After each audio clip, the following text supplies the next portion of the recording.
She is trying to help children with cancer, one shaved head at a time. A woman with her own story has been on the road, traveling city to city to get people who are cancer-free to shave their heads for those with cancer. Deborah Shapiro is here to tell us about the journey you've been on for the past 4.5 months, 10 states. Good morning to you, Deborah. Good morning. Thanks so much for being with us. Thank you. Now, you and your husband decided, you know what, we love RVing, we love traveling, so we're going to take it on the road, just enjoy ourselves.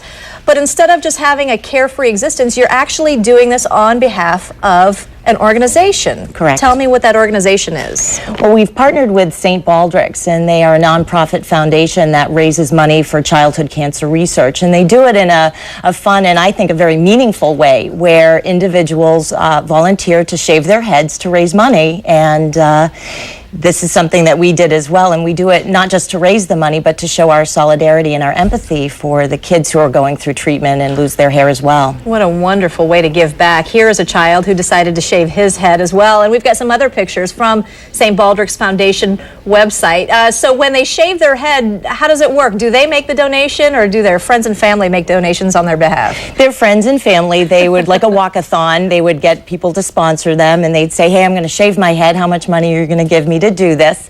And they come in. We raised about $15,000 at this particular event that you're looking at. Had 23 people shave their heads, firefighters, police officers, kids came out. It was really a wonderful event. You've done it as well. I did. I shaved my head at that event as well. And you know, obviously it's a big thing to not have your hair there, but it really gives you some empathy for the children who are going through it.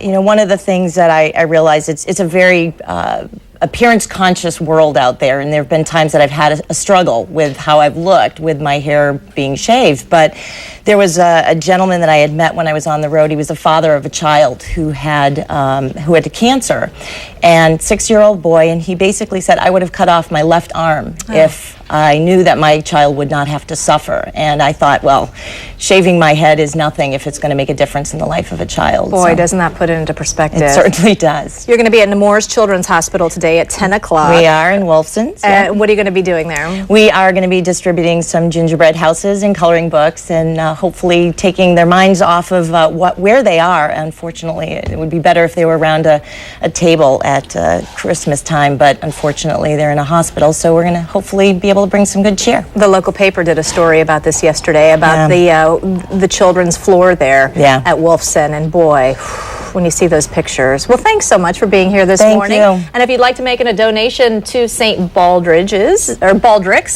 Thank you very much. You can find the information on our website on news4jax.com. Click the Find It button. Talk about a worthwhile thing to help out. Thanks. Nice to meet you, Deb. Nice to meet you.